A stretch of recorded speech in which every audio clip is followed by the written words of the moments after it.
हैं, जिस कहानी को प्रत्येक स्त्री और पुरुष को ध्यानपूर्वक शुरू से लेकर अंत तक सुनना चाहिए, क्योंकि इस कहानी को सुनने से प्रत्येक तीर्थों का फल प्राप्त होता है और साथ ही साथ भगवान भोलेनाथ और माता पार्वती का एक साथ आशीर्वाद प्राप्त होता है।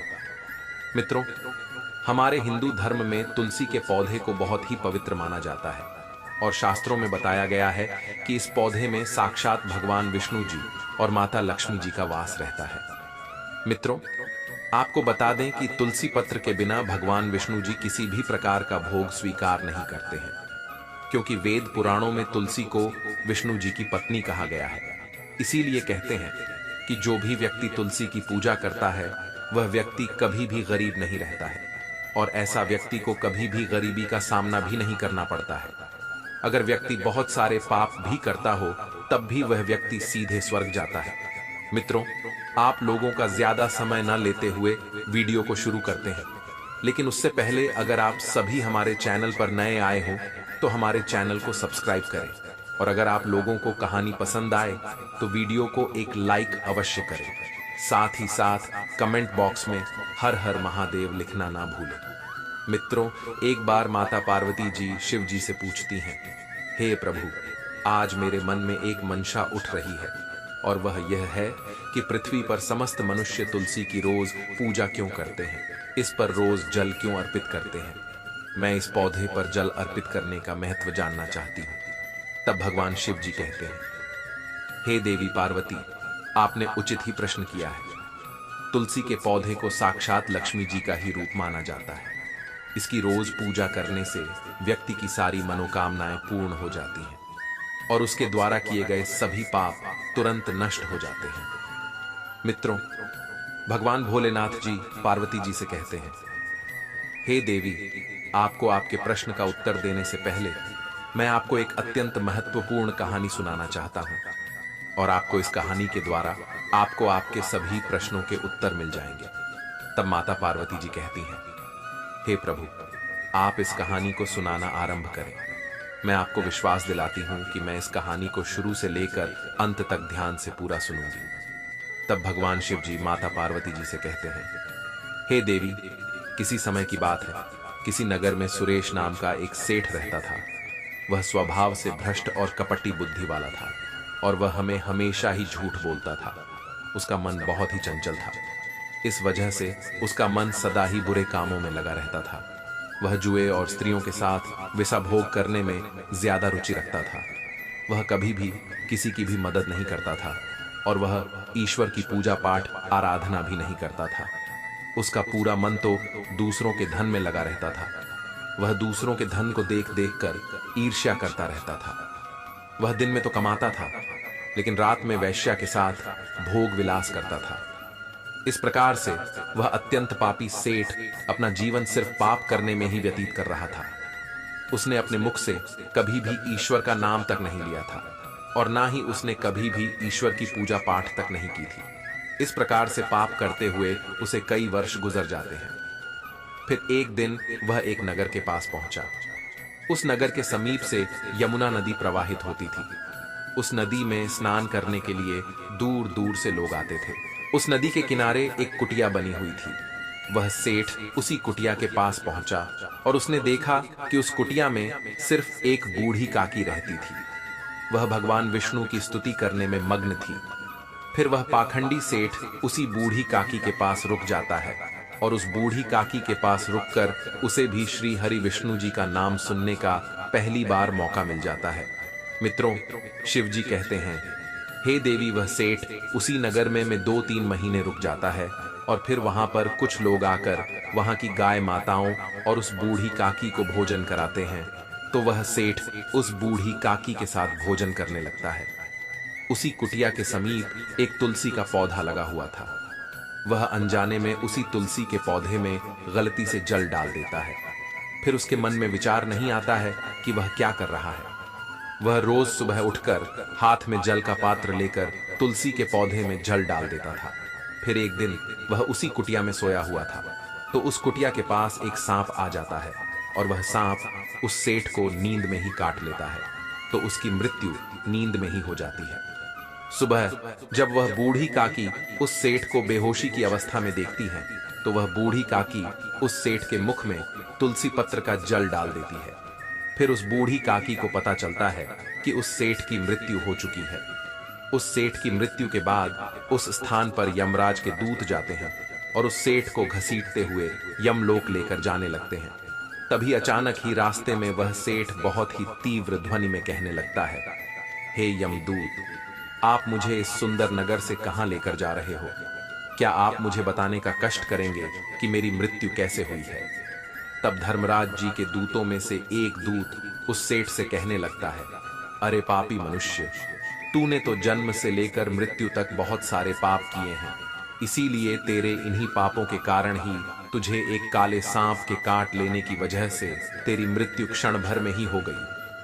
अब हम तुझे धर्मराज की सभा यमलोक में लेकर जा रहे हैं। वहां पर तेरे पाप और पुण्य कर्मों का लेखा जोखा चित्रगुप्त जी देखेंगे और तेरे कर्मों को देखकर ही नरक और स्वर्ग में भेजेंगे। लेकिन मुझे तो पूरा विश्वास है कि यमराज जी तुझे सीधा नरक में ही भेजेंगे। मित्रों, शिव जी कहते हैं, हे देवी पार्वती। फिर वह पापी सेठ बहुत जोर जोर से विलाप करने लगता है और यमराज के उस यमदूत से क्षमा प्रार्थना मांगने लगता है। परंतु यमराज के वे दूत उस सेठ पर जरा सी भी दया नहीं दिखाते हैं और वे उस सेठ को घसीटते हुए, मारते पीटते हुए यमलोक लेकर जाते हैं। जब यमदूत उस सेठ को लेकर यमराज के पास पहुंचते हैं तो धर्मराज जी के पास संसार के सभी मनुष्यों और जीव जंतुओं का लेखा जोखा का ज्ञान रखने वाले चित्रगुप्त के पास पहुंचता है। वे उस सेठ के जन्म से लेकर मृत्यु तक के कर्मों का लेखा जोखा निकालते हैं और धर्मराज से कहते हैं, हे महाराज, इस सेठ ने तो जन्म से लेकर मृत्यु तक कभी भी पुण्य नहीं किया है। इसने तो सदैव ही पाप किया है। यह तो साक्षात पाप की मूर्ति है। मैं तो कहता हूं कि इसे अभी नरक में डाल दिया जाए। फिर धर्मराज कहते हैं, हे दूत, इस पापी सेठ को ले जाकर के जीवन भर के लिए को उठा कर ले जाओ और इस सेठ को पंख प्रभा नामक नरक में डाल दो। धर्मराज के आदेश दे का पालन करते हुए वे यम के दूत हंसते हुए उस पापी सेठ को ले जाकर पंख प्रभा नामक नरक में डाल देते हैं और वहां पर उस सेठ को नरक के दूत लाठी डंडों से पीटने लगते हैं, जिससे उस सेठ की कमर टूट जाती है और फिर उस सेठ को खोलते हुए तेल डाल दिया गया। लेकिन जैसे ही उस सेठ को खोलते हुए तेल के घड़े में डाला गया, वैसे ही वह तेल तुरंत ही ठंडा हो गया। ऐसी विचित्र घटना को देखकर उस दूत को बहुत ही आश्चर्य हुआ। ऐसा उसके साथ पहले कभी नहीं हुआ था। उसने पता नहीं कितने पापियों को उस तेल के घड़े में डाला था। वे सभी उस खोलते हुए तेल में गिरकर छटपटा लगते थे। लेकिन जैसे ही वह सेठ उस तेल के घड़े में गिरा, वैसे ही अचानक से वह तेल ठंडा हो गया।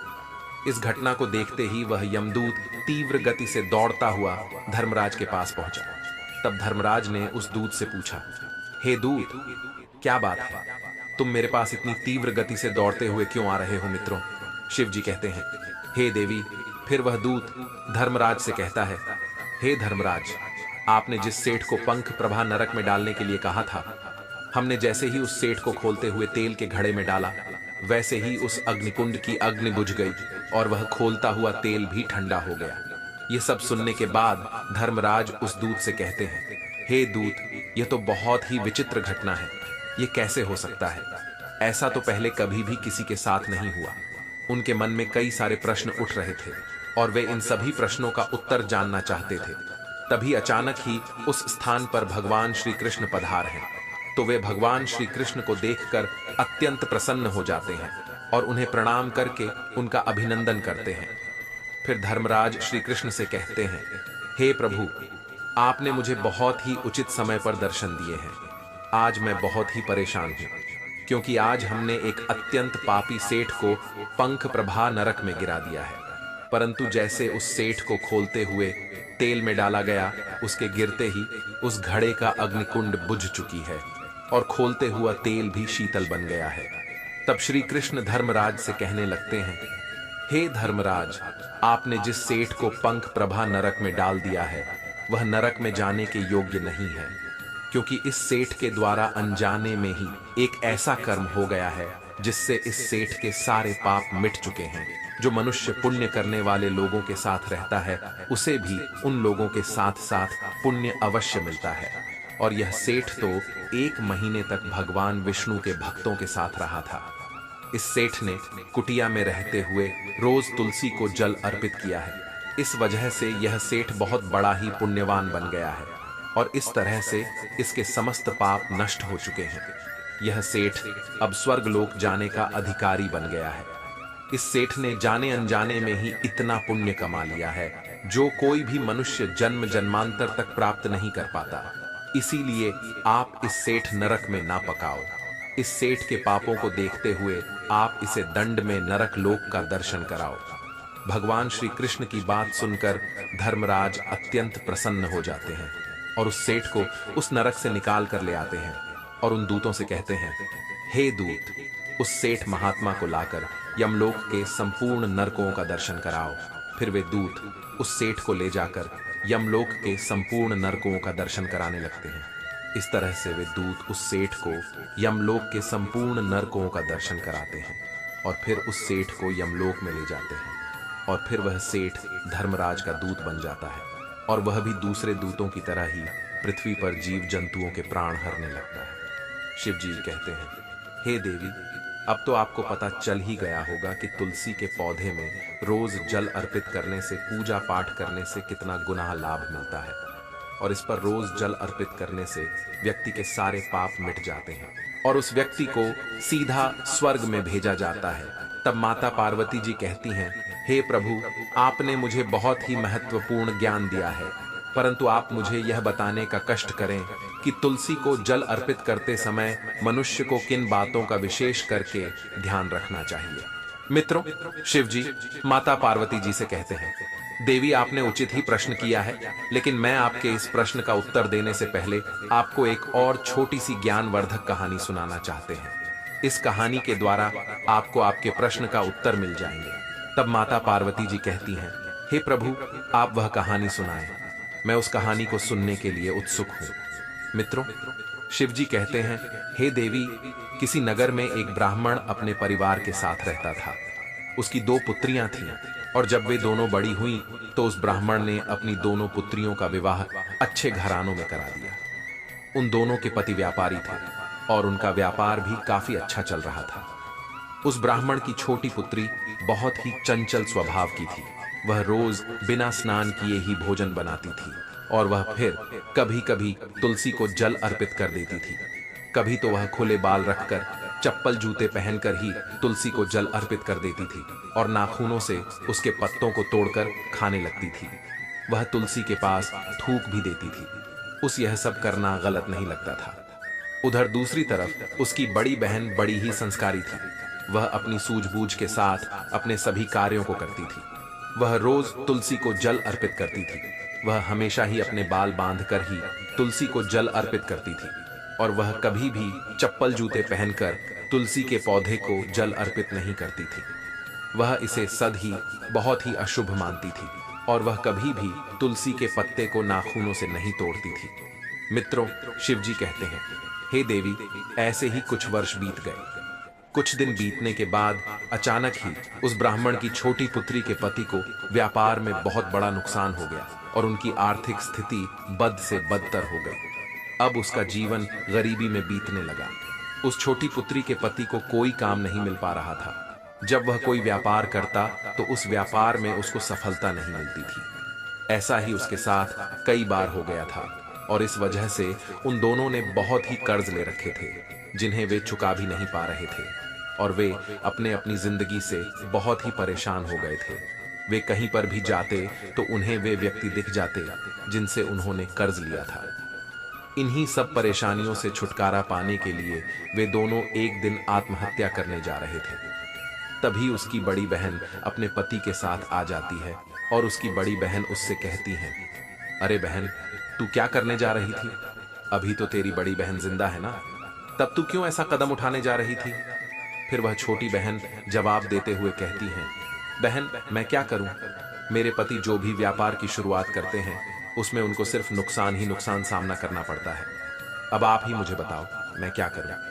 तब उसकी बड़ी बहन की नजर उसके घर में लगी हुई तुलसी के पौधे पर पड़ती है। तो वह उससे कहती हैं, अरे बहन, मुझे पता चल गया है कि तेरे पति को व्यापार में सफलता क्यों नहीं मिल रही है। अरे तुलसी के पौधे के पास देख, तूने तो एक भी दिया नहीं जलाया और तुलसी के हरे पत्ते भी बिखरे हुए हैं। इसमें किसी ने बहुत थूका भी है।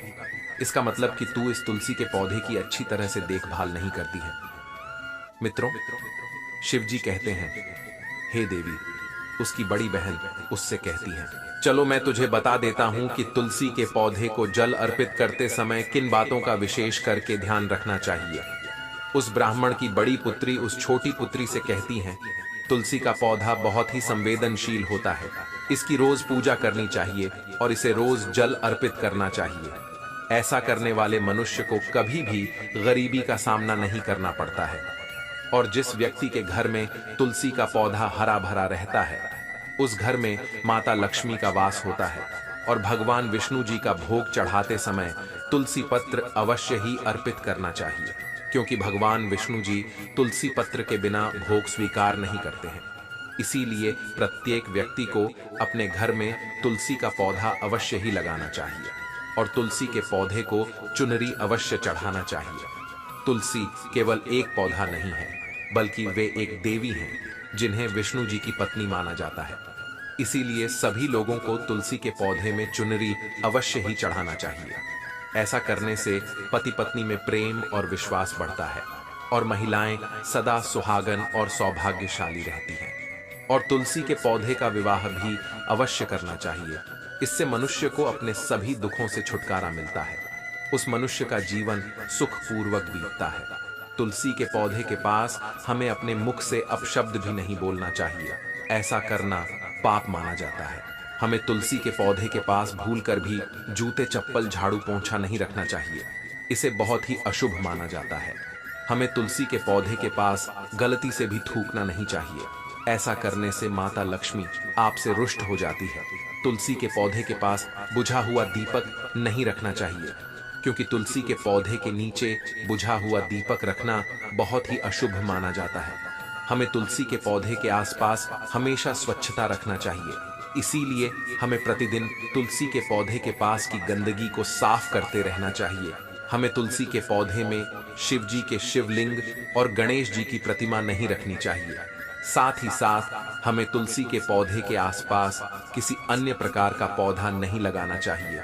इसे बहुत ही अशुभ बताया गया है। मित्रों, शिव जी कहते हैं, हे देवी, उसकी बड़ी बहन उससे कहती हैं, हमें तुलसी के पौधे के आसपास कपड़े भी नहीं सुखाने चाहिए। इससे उन गंदे कपड़ों का पानी तुलसी के पौधे पर गिरने की संभावना रहती है। और हमें इस बात का भी विशेष ध्यान रखना चाहिए कि तुलसी के पौधे को नाखूनों से नहीं तोड़ना चाहिए। ऐसा करने से तुलसी माता का अपमान होता है। और यदि तुलसी के पत्ते सूख कर गिर जाते हैं तो हमें उन्हें कचरे में नहीं फेंकना चाहिए, बल्कि उन पत्तों को तुलसी के पौधे की मिट्टी में दबा देना चाहिए। इस बात का भी ध्यान रखना चाहिए कि आपको रविवार के दिन तुलसी के पत्ते भूलकर भी नहीं तोड़ने चाहिए और इस दिन आपको तुलसी को जल भी अर्पित नहीं करना चाहिए। बाकी सप्ताह के सभी दिन आप तुलसी के पौधे को जल अर्पित कर सकते हैं और स्त्रियों को तुलसी के पौधे को बिना स्नान किए जल अर्पित नहीं करना चाहिए। संध्या काल के समय इसके नीचे आपको एक दीपक अवश्य जलाना चाहिए।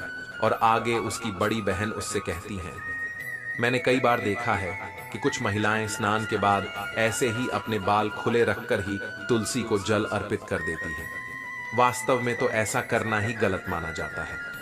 तुलसी को जल अर्पित करते समय सभी स्त्रियों को हमेशा ही अपने बाल बांधकर माथे पर सिंदूर मतलब कि पूरा सज संवर कर ही जल अर्पित करना चाहिए।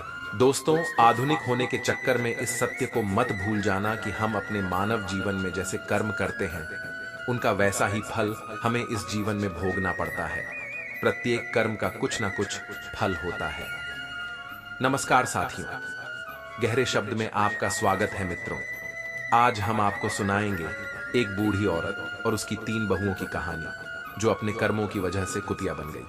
आज की कहानी बड़ी ही ज्ञानवर्धक और मोटिवेट लाएगा है, तो चलिए चलते हैं कहानी की तरफ। एक छोटे से गांव में एक बूढ़ी माँ रहती थी।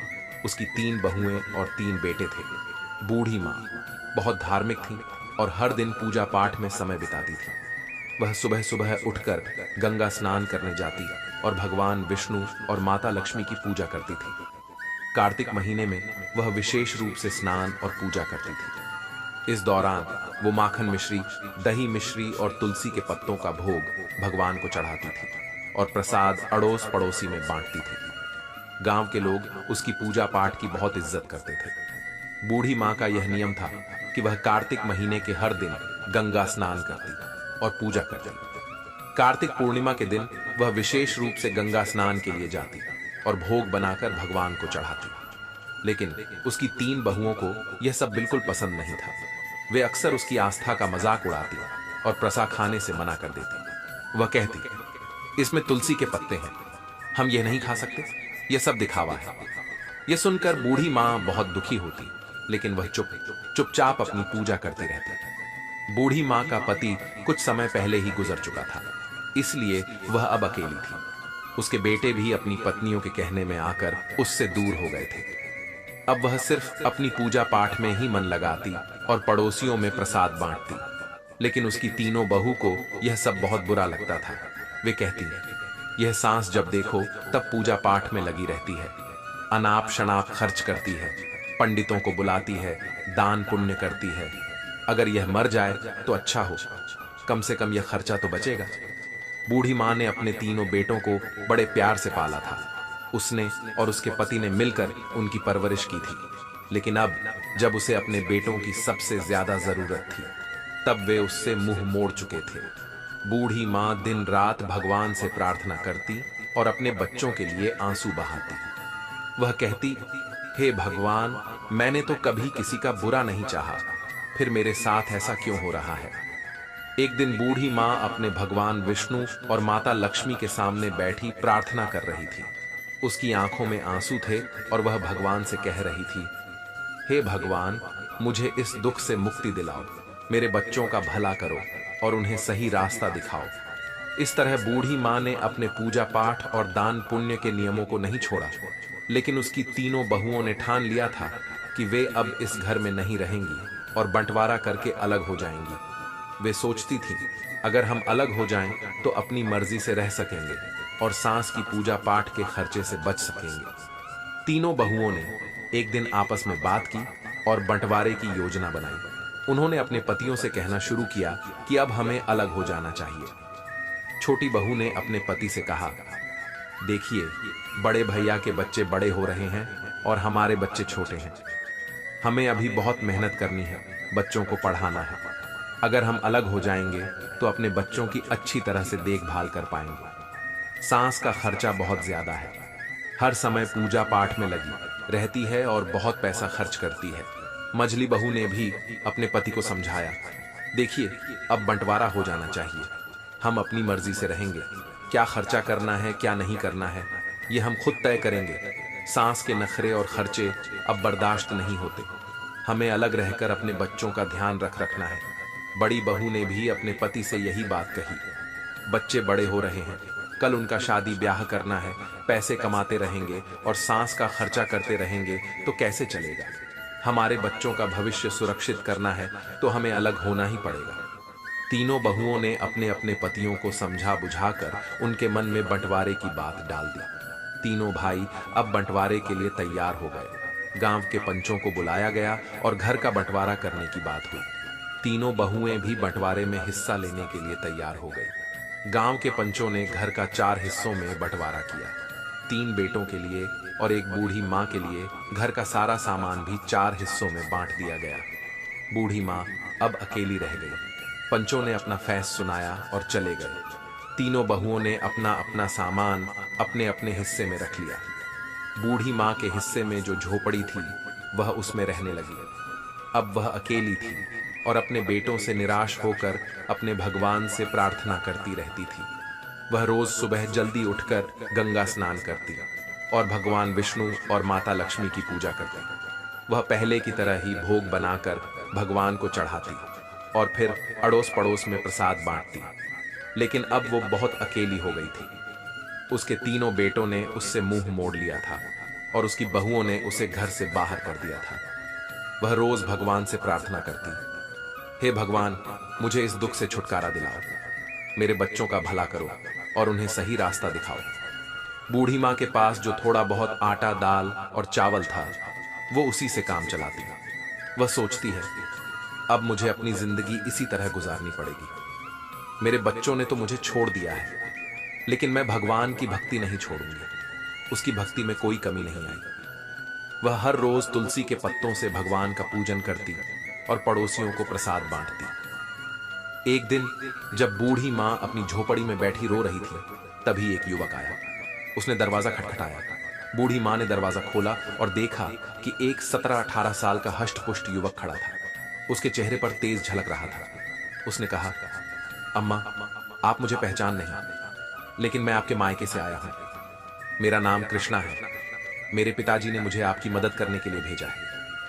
बूढ़ी माँ ने आश्चर्य से पूछा, कृष्णा, तुम मेरे मायके से आए हो? मैंने तो तुम्हें कभी देखा नहीं। कृष्णा ने मुस्कुराते हुए कहा, हाँ अम्मा, मैं आपके भाई का पोता हूं। हमें खबर मिली कि आपके बेटों ने आपको घर से निकाल दिया है, इसीलिए मेरे पिताजी ने मुझे आपकी मदद करने के लिए भेजा है। बूढ़ी माँ की आंखों में आंसू आ गए। उसने कृष्णा को अंदर बुलाया और उसे बैठने के लिए कहा। उसने पानी का गिलास और थोड़ा सा गुड़ दिया। कृष्णा ने पानी पिया और गुड़ खाया। फिर उसने अपनी थैली से कुछ खाने का सामान, कपड़े और दवाइयां निकाली। उसने कहा, अम्मा, ये सब सामान मैं आपके लिए लाया हूं। आप भूखी मत रहना, हम रोज आपको खाना भिजवाए। बूढ़ी माँ ने कृष्णा को आशीर्वाद दिया और कहा, बेटा, तुम्हारा बहुत बहुत धन्यवाद। तुमने मेरे लिए जो जो किया है, उसके लिए मैं भगवान से तुम्हारे सुख समृद्धि की प्रार्थना करूंगी। कृष्णा ने बूढ़ी माँ से विदा ली और वापस चला गया। बूढ़ी माँ ने अपने भगवान का धन्यवाद किया और सोचा, भगवान ने मेरी प्रार्थना सुन ली, अब मैं भूखी नहीं रहूंगी। अब बूढ़ी माँ को रोज खाना मिल जाता था। वह पहले की तरह ही भोग बनाकर भगवान को चढ़ाती और पड़ोसियों को प्रसाद बांटती। लेकिन उसकी तीनों बहुओं को यह सब देखकर बहुत जलन होती थी। वे सोचती थीं कि यह बुढ़िया आखिर कहां से इतना खाना ला रही है। इसके पास कोई कमाने वाला भी नहीं है, फिर यह इतना तंदुरुस्त कैसे हो रही है। तीनों बहुएं बूढ़ी माँ की सेहत देखकर बहुत जलती थीं। वे सोचती कि बुढ़िया को हमने इसलिए अलग किया था ताकि वह जल्द ही भूखी प्यासी मर जाए, लेकिन यह तो और तंदुरुस्त होती जा रही है। एक दिन बहुओं ने फैसला किया कि वे बूढ़ी माँ की झोपड़ी में जाकर पता लगाएंगी कि वहां क्या हो रहा है। अगले दिन जब बूढ़ी माँ गंगा स्नान के लिए गई हुई थी, तभी तीनों बहुएं उसकी झोपड़ी में घुस गईं। वहां उन्होंने देखा कि झोपड़ी में दाल, चावल, आटा, मसाले, सूखे मेवे और कई तरह का अच्छा खाना रखा हुआ है। बहुएं हैरान रह गईं। वे आपस में बातें करने लगीं कि यह बुढ़िया इतनी चालाक निकली। हमें लगता था कि यह भूखी प्यासी मर रही है, लेकिन यहाँ तो हर चीज का भंडार है। बड़ी बहू ने कहा, इसने जरूर हमारे घर से चोरी करके यह सब जमा किया है। हम काम में लगी रहती थी और यह चोरी चोरी अपना घर भरती रही। अब इसे सबक सिखाना होगा। मंझली बहू ने कहा, हाँ, हमें इसे मजा चखाना चाहिए। देखते हैं कि इसने यहाँ क्या क्या जमा किया है। छोटी बहू ने भी सहमति जताई। सही कहा, हमें इसके खिलाफ कुछ करना होगा। तीनों बहुएं झोली भर भर कर सामान अपने घर ले जाने लगी। जैसे ही उन्होंने खाने का सामान उठाया, उन्होंने देखा कि उसमें तुलसी के पत्ते हैं। गुस्से में आकर उन्होंने तुलसी के पत्ते नाली में फेंक दिए। यह देखकर वे और भी क्रोधित हो गई और सामान उठाकर बाहर जाने लगी। तभी एक अजीब घटना घटी। तीनों बहुओं ने देखा कि उनके हाथ पैर धीरे धीरे कुत्ते के पंजों में बदलने लगे। वे डर गई और चिल्लाने लगी, लेकिन कोई उनकी मदद नहीं कर पाया। कुछ ही पलों में तीनों बहुएं कुतिया बन गई। गांव में हड़कंप मच गया। बच्चों और पतियों ने जब यह देखा तो वे हैरान रह गए। उन तीनों के बच्चे चिल्लाने लगे, मम्मी कुतिया बन गई है, पापा देखो मम्मी को क्या हो गया। तीनों बहुओं के पति समझ नहीं पा रहे थे कि यह कैसे हुआ। उन्होंने कोशिश की कि कुतिया को घर से बाहर भगाएं, लेकिन वे घर छोड़ने को तैयार नहीं थी। वे अपनी भाषा में कुछ समझाने की कोशिश कर रही थी, लेकिन कोई उनकी बात नहीं समझ पा रहा था। बच्चे रो रहे थे और पतियों को भी रोना आ रहा था। उन्होंने अपने बच्चों को संभालते हुए कहा, चलो अब कुछ नहीं किया जा सकता, हमें मां का इंतजार करना होगा, शायद वही कुछ हल बता सके। गांव के लोग भी इकट्ठा हो गए और सोचने लगे कि यह अनहोनी कैसे हुई। सबने बूढ़ी माँ की वापसी का इंतजार करने का फैसला किया। बूढ़ी माँ को अब अपने रोज के जीवन में थोड़ी राहत मिल रही थी। कृष्णा रोज खाना रख जाता था और बूढ़ी माँ भगवान का भोग लगाकर पहले की तरह प्रसाद बांटती थी, लेकिन उसे इस बात का कोई अंदाजा नहीं था कि उसके घर में क्या हो रहा है। उसे यही लगता था कि सब कुछ पहले जैसा ही चल रहा है। इधर तीनों बहुएं कुतिया बनकर घर के आंगन में बैठी थीं। उनके पतियों को घर का सारा काम करना पड़ रहा था। वे बहुत परेशान थे और अपनी पत्नियों की वापसी का इंतजार कर रहे थे। गांव के लोग भी इस अजीब घटना से हैरान थे। हर कोई यही कहता था कि यह सब बूढ़ी माँ की भक्ति और उसकी तपस्या का फल है। गांव के कुछ लोगों ने बूढ़ी माँ को गंगा स्नान के लिए जाते देखा। उन्होंने सोचा कि अब उसे सारी बात बतानी चाहिए। वे उसके पास गए और बोले, माई, तुम्हारे घर में कुछ अजीब हो रहा है। तुम्हारी तीनों बहुएं कुतिया बन गई हैं। बूढ़ी माँ को यह सुनकर बहुत आश्चर्य हुआ। उसने सोचा कि यह कैसे संभव हो सकता है। उसने तुरंत गंगा स्नान किया और घर की ओर लौट पड़ी। उसके दिल में बहुत सारी आशंकाएं थीं।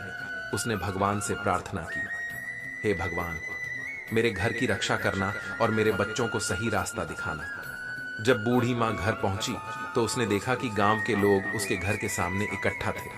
उसने पूछा, क्या हुआ? यहां इतनी भीड़ क्यों लगी है? गांव वालों ने उसे सारी घटना बताई। बूढ़ी माँ ने अपने बेटों को बुलाया और पूछा, ये सब कैसे हुआ? तुम लोगों ने क्या किया? बेटों ने रोते हुए अपनी माँ को सारी कहानी सुनाई। उन्होंने कहा, माँ, हमसे बहुत बड़ी गलती हो गई। हमारी पत्नियों ने तुम्हारे सामान को नाली में फेंक दिया था और उसी समय वे कुतिया बन गई। अब हमें नहीं पता कि उन्हें कैसे ठीक करें। बूढ़ी माँ ने अपने बेटों को दिलासा दिया और कहा, भगवान सब ठीक करेंगे, तुम लोग घबराओ मत। बूढ़ी माँ ने अपने भगवान से प्रार्थना की और उनसे समाधान मांगा। उसने सोचा कि शायद किसी साधु बाबा के पास इसका समाधान हो सकता है। उसी समय एक साधु बाबा गांव में आए। बूढ़ी माँ ने उन्हें अपने घर बुलाया और सारा हाल बताया। साधु बाबा ने ध्यान से सारी बातें सुनी और कहा, यह सब तुम्हारी भक्ति और तपस्या का फल है, लेकिन चिंता मत करो, इसका उपाय भी है।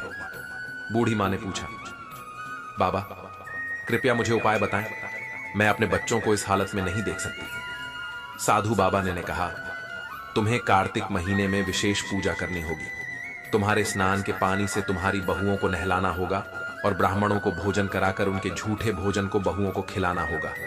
इससे वे अपने असली रूप में वापस आ जाएंगी। बूढ़ी माँ ने साधु बाबा को धन्यवाद दिया और अपने बेटों को यह उपाय बताया। बेटों ने कहा, माँ, हम तुम्हारी हर बात मानेंगे, हम इस उपाय को जरूर पूरा करेंगे। बूढ़ी माँ ने कार्तिक महीने की विशेष पूजा की तैयारी शुरू कर दी। उसके तीनों बेटे और गांव के लोग भी इस पूजा में मदद करने लगे। बेटों ने मिलकर पूजा का सारा सामान इकट्ठा किया और भगवान के लिए भोग बनाने की व्यवस्था की।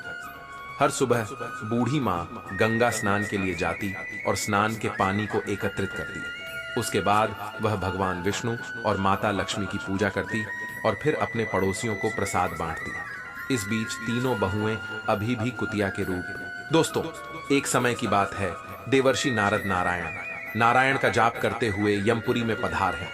नारद जी को आता हुआ देखकर यमराज जी अत्यंत प्रसन्न हो जाते हैं और नारद जी से कहते हैं, पधारिए, देवर्षि यमपुरी में आपका स्वागत है। आज किस प्रयोजन से यमपुरी में आपका आगमन हुआ है? अवश्य ही कोई महत्वपूर्ण समाचार लेकर आए होंगे। आप तब देवर्ष कहते हैं, हे सूर्य तनय धर्मराज, आपको भी मेरा प्रणाम है। आज मैं कोई समाचार लेकर नहीं आया हूं, किंतु आपके पास मेरी एक शंका लेकर आया हूं। कृपया आप मेरी इस शंका का समाधान कीजिए। यमराज कहते हैं, हे देवर्ष, आपके मन में जो भी शंका हो निसंकोच होकर पूछ लीजिए। मैं अवश्य ही आपकी शंका का समाधान करने का प्रयास करूंगा। देवर्ष कहते हैं, हे धर्मराज, आज मैं आपके पास यह जानने के लिए आया हूं कि माता पिता की सेवा करने वाले मनुष्य को कौन पुण्य मिलता है, और जो लोग अपने माता पिता का अनादर करते हैं, उनके साथ दुर्व्यवहार करते हैं, उन्हें कौन सा दंड मिलता है। यमराज कहते हैं, हे देवर्षि, आज आपने अत्यंत महत्वपूर्ण प्रश्न किया है। इसमें समस्त मानव जाति का कल्याण छिपा हुआ है।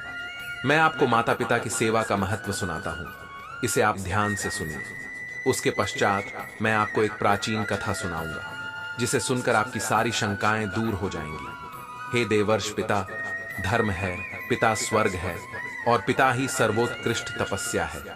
पिता के प्रसन्न हो जाने पर संपूर्ण देवता प्रसन्न हो जाते हैं। जिस पुत्र की सेवा से माता पिता संतुष्ट रहते हैं, उस पुत्र को प्रतिदिन गंगा स्नान का पुण्य फल मिलता है। हे देवर्ष, माता सर्व तीर्थों के समान है और पिता संपूर्ण देवताओं का स्वरूप है।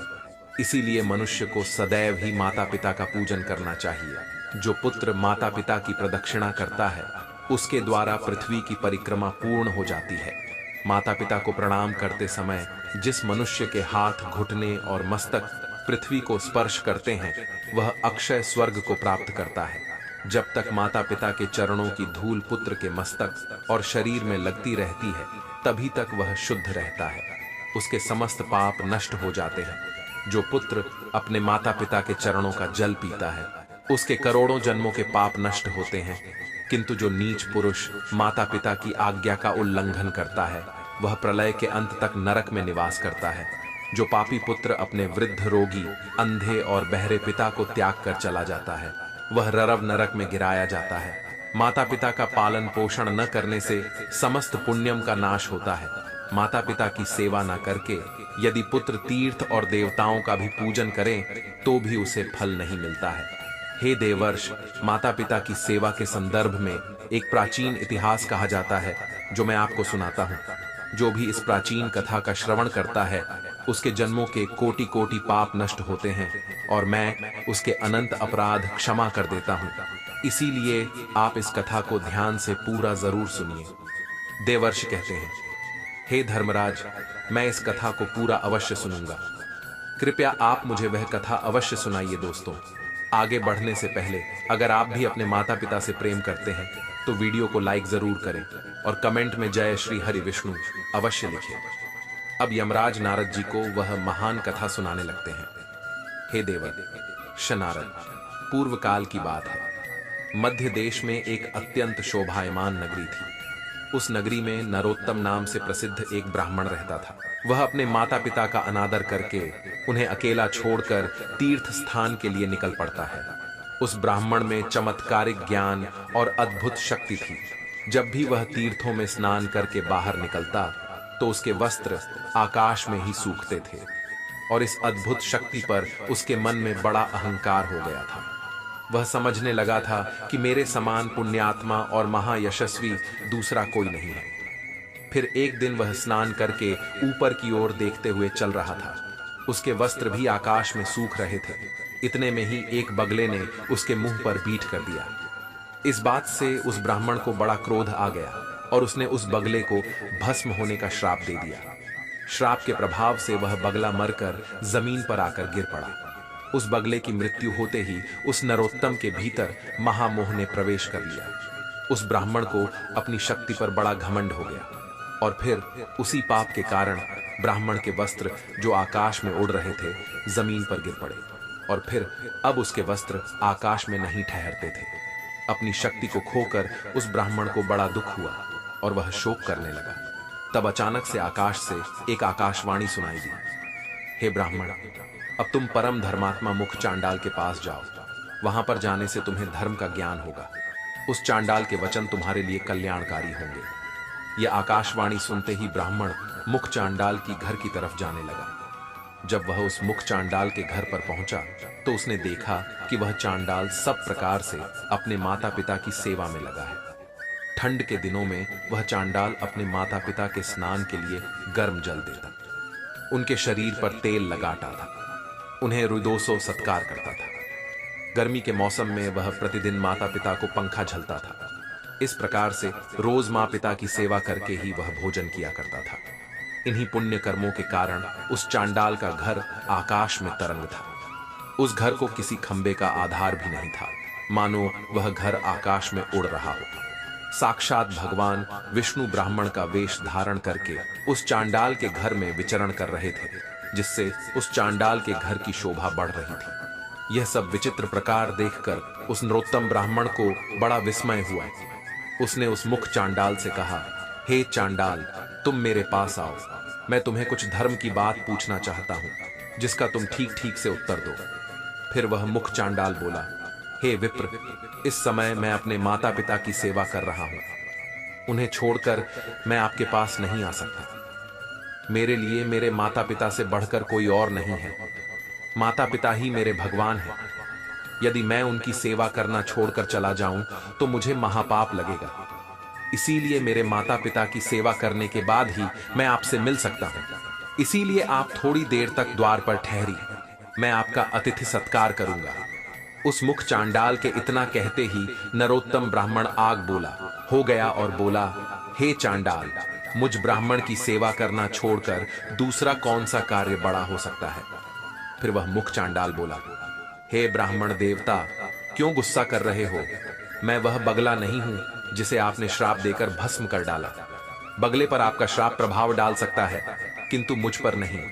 अब आपकी धोती ना तो आकाश में सूखती है और न ठहर पाती है। इसीलिए आप आकाशवाणी सुनकर मेरे पास आए हैं। थोड़ी देर रुकिए, मैं आपके प्रश्न का उत्तर अवश्य दूंगा। अन्यथा आप उस पतिव्रता स्त्री के पास जाइए। उस पतिव्रता स्त्री का दर्शन करने पर ही आपका कार्य सिद्ध हो जाएगा।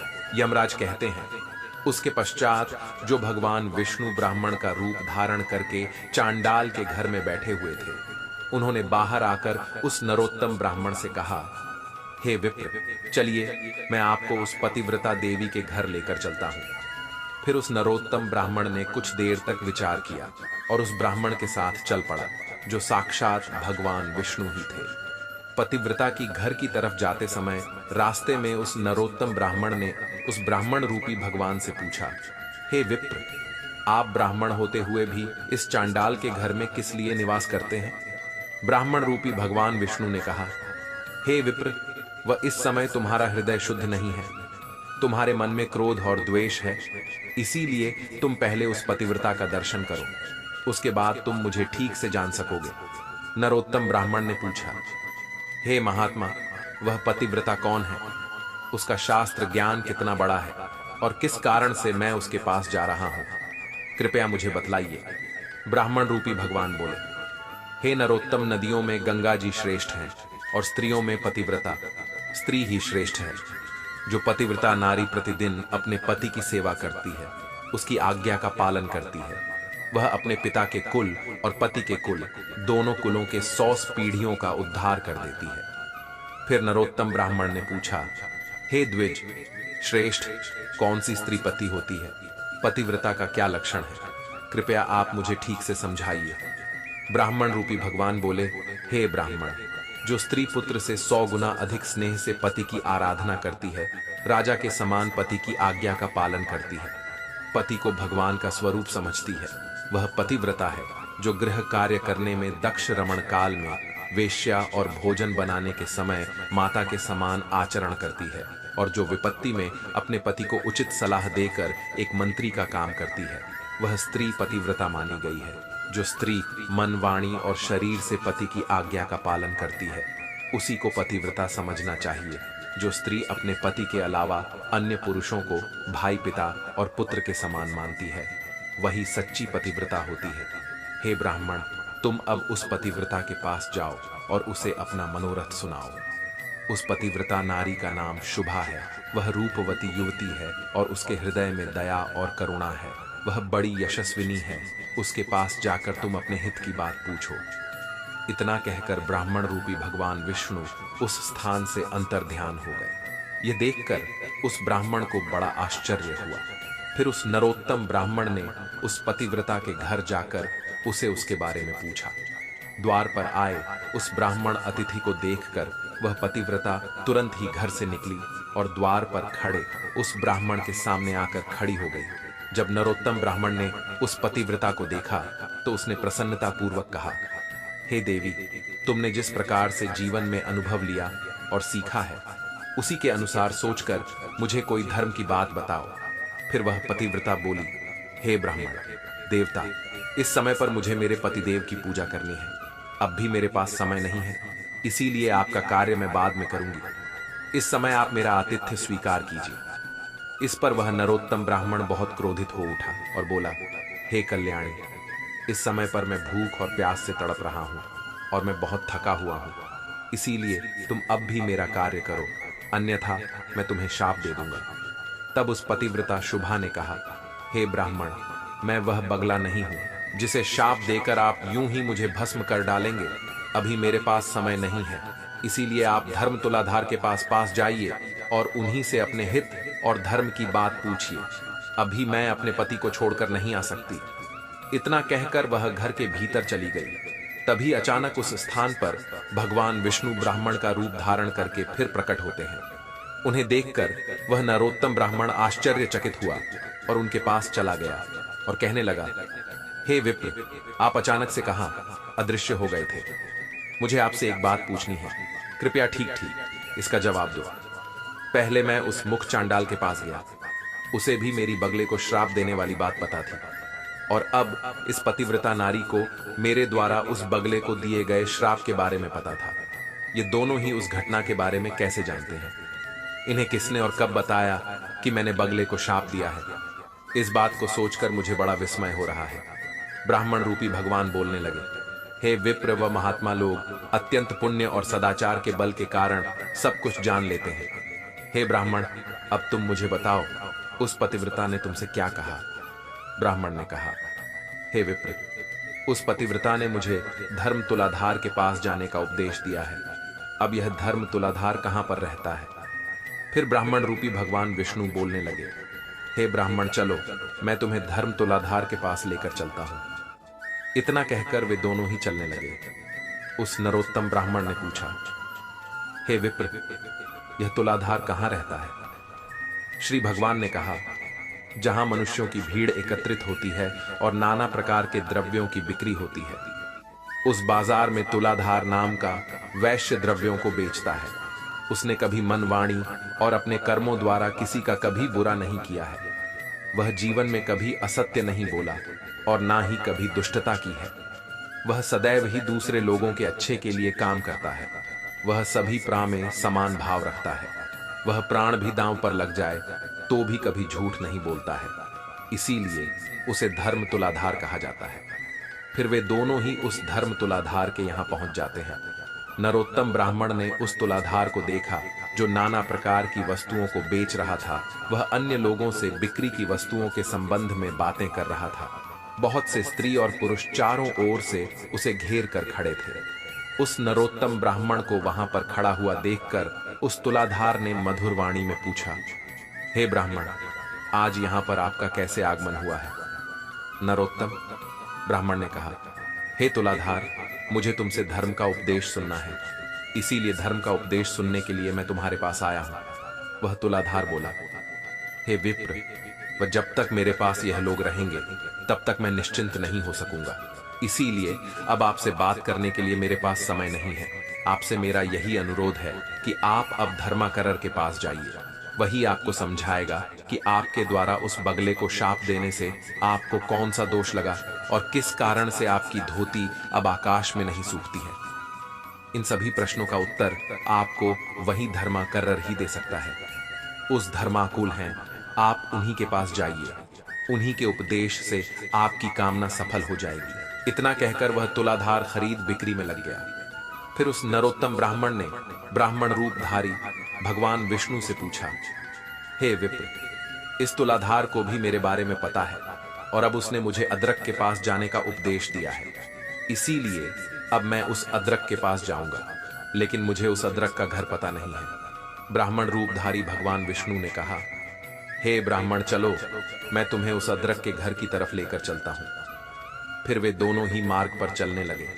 तब उस नरोत्तम ब्राह्मण ने भगवान विष्णु से पूछा, हे विप्र, वह यह तुलाधार ना तो देवताओं की पूजा करता है, ना ही ऋषियों की पूजा करता है और ना अपने पितरों का तर्पण करता है, फिर भी इसे मेरे बारे में कैसे पता है? मैंने उस बगले को शाप दिया, वह बात यह तुलाधार कैसे जानता है? मुझे बड़ा आश्चर्य हो रहा है। कृपया आप इन सब का कारण बताइए। ब्राह्मण रूपधारी भगवान विष्णु बोले, हे ब्राह्मण, उस तुलाधार ने सत्य और समता से तीनों लोकों को जीत लिया है। वह सदैव सत्य के साथ खड़ा रहता है, कभी दूसरों के साथ विश्वासघात नहीं करता है, और इसी सत्य के कारण समस्त देवता, पितृ और आर्षगण उससे संतुष्ट रहते हैं। वह तुलाधार इन्हीं गुणों के कारण भूत और भविष्य की बातें जानता है। सत्य से बढ़कर कोई धर्म नहीं है और झूठ से बढ़कर दूसरा कोई पाप नहीं है। जो पुरुष पाप से रहित है और जिसका चित्त अपने ने पराय मित्र शत्रु सभी के लिए समान है, वह किसी के साथ भेदभाव नहीं करता है। उसके सब पापों का नाश होता है। जो सभी के साथ समान व्यवहार करता है, उसके अंदर भगवान का वास होता है। जो इस प्रकार से सत्य के मार्ग पर चलकर सभी के साथ समान व्यवहार करता है, अपना पराया नहीं करता है, वह अपनी अनेकों पीढ़ियों का उद्धार कर देता है। जिसके अंदर सत्य होता है और जिसका स्वभाव सरल होता है, जो कभी भेदभाव नहीं करता है, वह साक्षात धर्म का ही स्वरूप होता है। इसी कारण से वह तुलाधार तुम्हारे बारे में जानता है। फिर उस नरोत्तम ब्राह्मण ने कहा, हे विप्र, वह आपकी कृपा से मुझे तुलाधार के सर्वज्ञ होने का कारण पता चल गया है। अब आप मुझे उस अदरक के बारे में बताइए, वह कौन है और किस कारण से वह प्रसिद्ध है।